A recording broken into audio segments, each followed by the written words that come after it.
On a crisp autumn evening, John was on his way home after a long day's work. His mind brimmed with thoughts about the unfinished project that awaited him at home. As he strolled down the sidewalk, the distant humming of engines filled the air but scarcely registered in John's mind. Moments later, as he approached the intersection, his phone buzzed with a message. Distracted by the familiar tone, John fished his phone from his pocket and began to read the screen just as his feet left the safety of the sidewalk.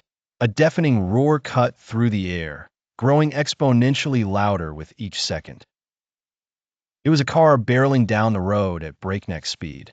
John's eyes shot up, freezing him in place as he caught sight of the speeding vehicle.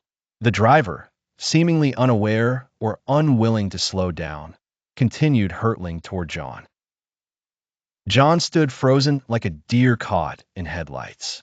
His brain, a whirlwind of chaos, failed to communicate with his legs. The car screeched, its tires wailing as they scraped against the asphalt, leaving trails of burnt rubber. The driver slammed his brakes, desperate to avert the impending disaster. But John's fear-rooted body remained in the car's path. At the last possible moment, miraculously, John's adrenaline-fueled brain finally snapped into action. His instincts overrode his panic, and he dove toward the sidewalk, his heart pounding with urgency. Time slowed to a crawl, every second stretched like an eternity. As he rolled onto the pavement, he watched the speeding vehicle whiz past him mere inches away. Breathing heavily, John laid sprawled on the cold concrete, his mind grappling with the reality of narrowly escaping calamity. Around him, passers-by rushed to ensure his safety. The driver, finally coming to a halt several yards down the road, emerged from his vehicle, face as pale as John's.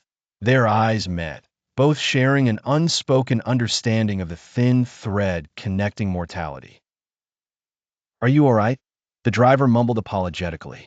John nodded, still shaking but thankful for the narrow escape that recharged his appreciation for life's unpredictability.